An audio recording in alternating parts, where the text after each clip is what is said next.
What's going on, everybody? This is Nick Lawson from Squad Sports. We're really excited to be supporting the Free Agent Friday series. A lot of great talent out there. Without further ado, this is the next free agent you should be signing with your sports team.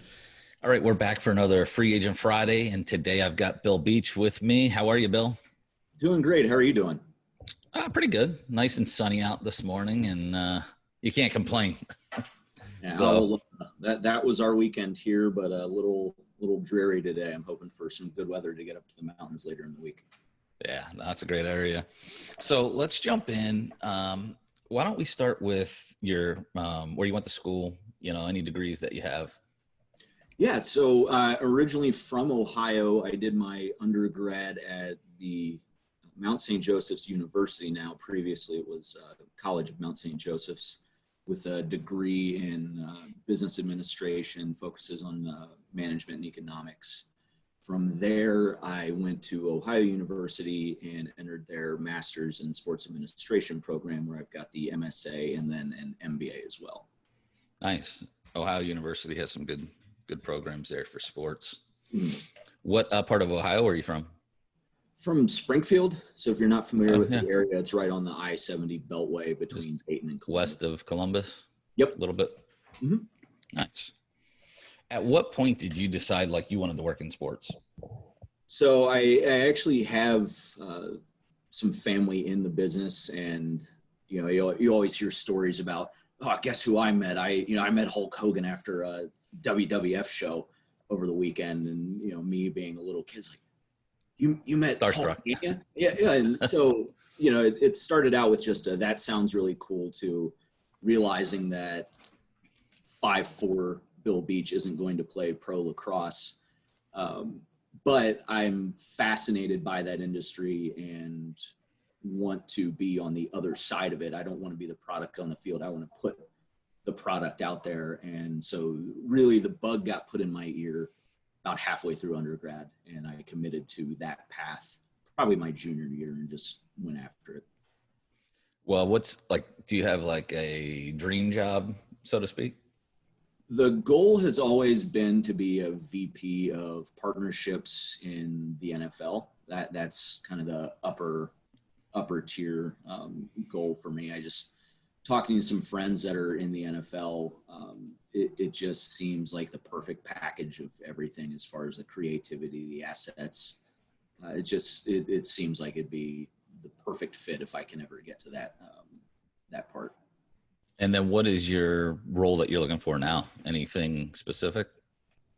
So I spent just over the past year before I got laid off due to COVID in the nonprofit space, building corporate relationships for a nonprofit walk here in Boston.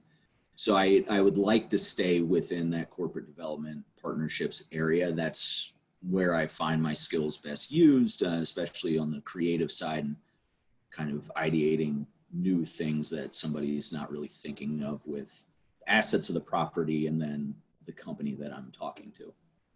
For that type of position, are you open to relocation? Yeah. We're, my girlfriend and I are fully up and ready to explore the country. I haven't been back to Ohio for more than 2 weeks since I left after grad school, and that was 6 or 7 years ago. So it's kind of how I am. I really hate to go back where I'm from. It's just, I don't know. I just feel like I outgrew it a little bit, but every now and then it's not too bad. I lived in Ohio for 7 years and really liked Ohio. It's a nice. Yeah, it's great. Family's still back there. No knock against it, but that's just, the industry is going to pull you across the country. That's always what we heard in grad school, is they made sure when they brought in alumni guest speakers, they always wanted them to talk about, all right, tell them how much you moved. I moved here, here, and here. And it's like, my uncle who's in the business, I think he said he's moved a dozen times over the course of his career, and that's with a wife and kids. So it's, the sacrifice you have to make, but I enjoy that part. Yeah, it's tough. My wife's like, we're done moving. I'm like, we got 2 more moves left. so we'll see. But kind of let's walk through any internships that you had. So Technically, it was an internship, but it was a full-time position. So, and it was my first position in sports, was doing ticket sales for the Dayton Dragons, which was the low A affiliate for the Cincinnati Reds. I was there for almost 2 seasons, and that was right when they were breaking the North American sellout record. So They were killing it. technically it was a box office internship, but I was selling single, fulls, partials, anything that was going to pack out the stadium with what inventory we had available. I was doing everything short of being a traditional account executive on the ticket side. So you're still cold calling and 100 plus calls a day, leveraging, going through the script, figuring out where we're missing, doing the select a seat events, private selection events, on my own if we didn't have an AE available, all of it. That was a ton of fun.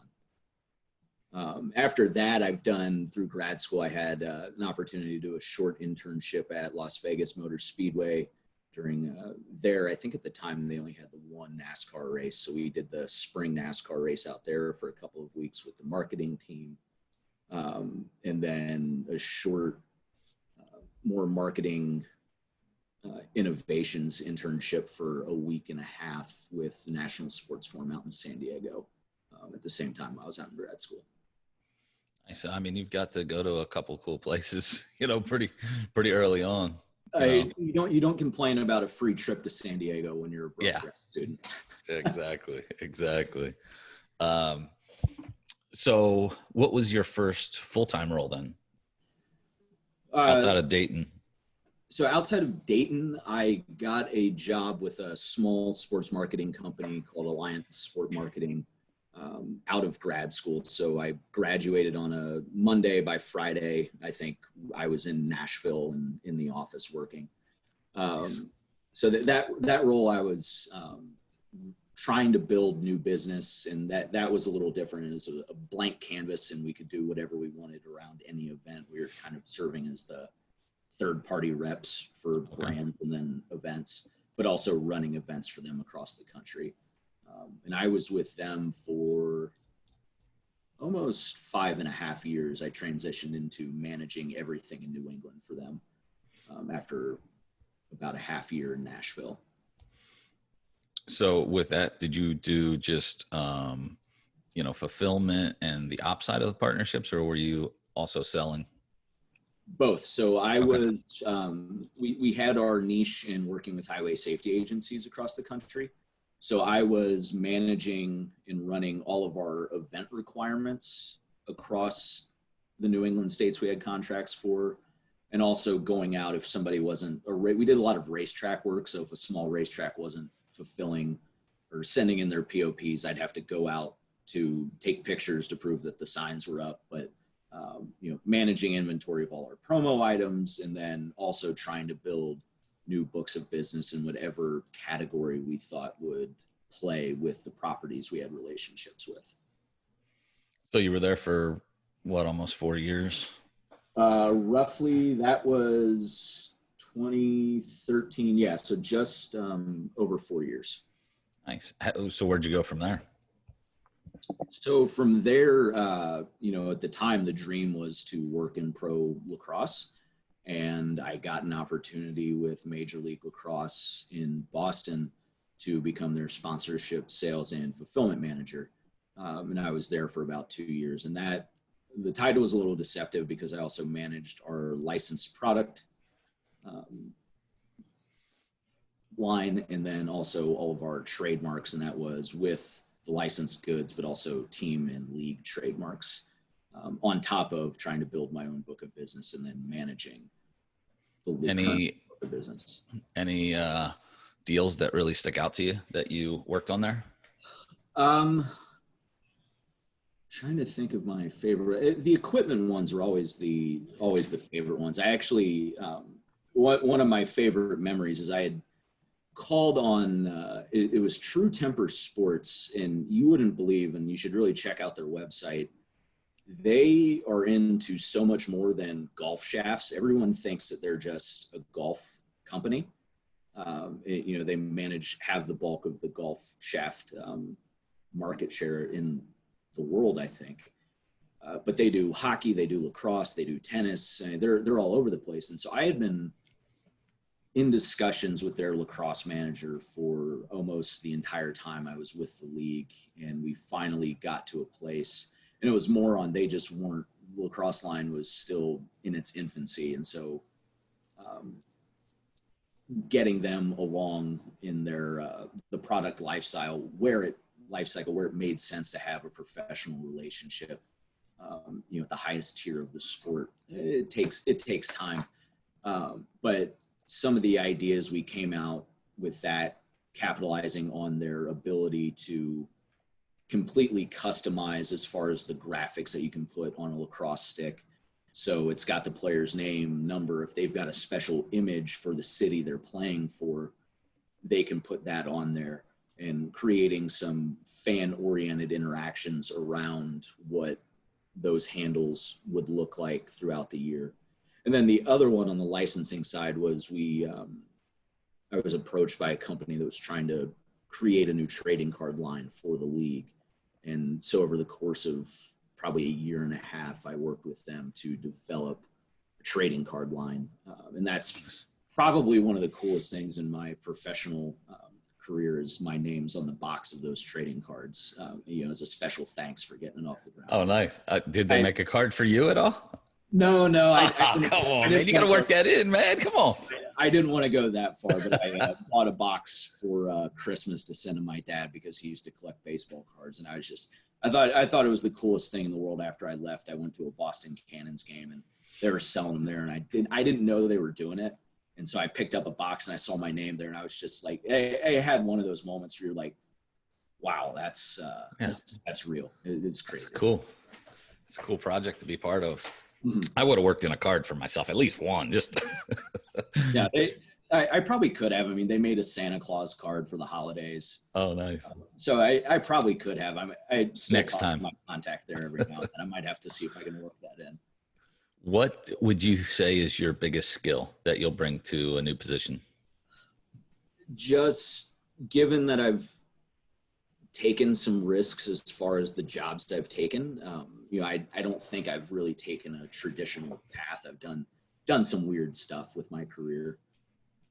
Being able to look at something and just think about how to orient the assets we have, find new assets, orient things differently so that we're completely customizing something for a prospective partner, I think is the biggest thing I bring to the table. What's the area you need to work on the most? Learning to handle the no better. And that's, I don't know of a salesperson that handles it perfectly 100% of the time, but it's just one of those not, understanding what that particular no means at a given point. That doesn't mean no, never. It's not the right time. The equipment company I mentioned, they told me no in my first year because they literally were just trying to figure out what the brand was. And so they wanted to go college first. So it's figuring out always how to manage the no in that given situation, what it means and how to move forward with that. I used to take it really personal when I'd get told no. And it's like, it would be like, well, it's a perfect fit. What are you talking about? And to me it is, but not to them at the time. Maybe I didn't do a good job presenting, but it just used to piss me off a little bit, but I'm getting a little wiser with my old age. So it still makes you mad, but you're able, as you think about it, you're able to understand like, all right. So here's really what they were saying. Let's go back to the drawing board. How would you define success?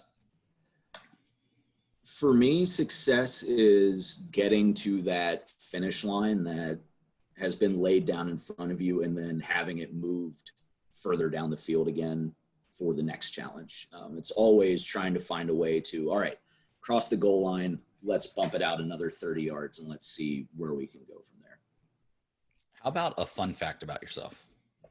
If any of my friends or grad school classmates listen to this, I'm going to get a lot of heat, but I have been to 36 Fish shows and I've got the concert poster for all 36 of them, either unofficial or official.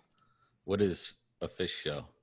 The band Fish. They're Oh, the band. Okay, I didn't even. the band Fish. Yeah, sorry. They're think the Grateful Dead less folksy. Okay, so you're just a stalker then. Oh yeah, I follow them. We were actually. I'm proud to say it. I was actually had COVID not hit.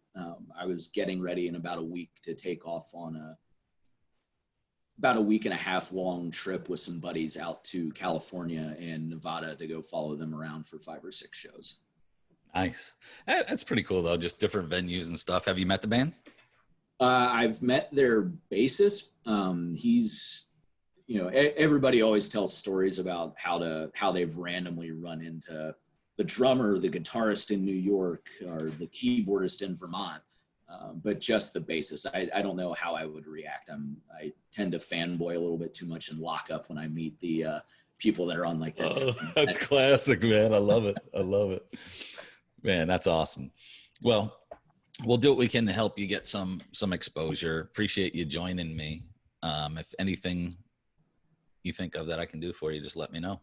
No, I really appreciate the platform. Like I said, it just happened to be on LinkedIn on Sunday afternoon and saw somebody comment about this, and I looked it up and I was like, that's tremendous. So thank you for extending your platform to this, and I'm very grateful for the time. I think this might be my one good idea in my life. It's a great, it's very fulfilling. It's, I feel like I'm trying to help as many people as possible. And I was going to do one person a week.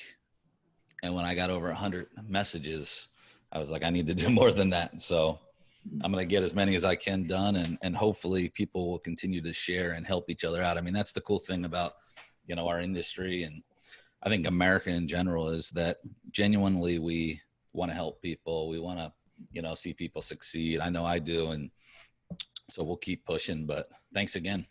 No, thank you. And yeah, just the sports industry is an industry of relationships and your network. And, it's time and time again, I'm always reminded how generous it is. So this has been great.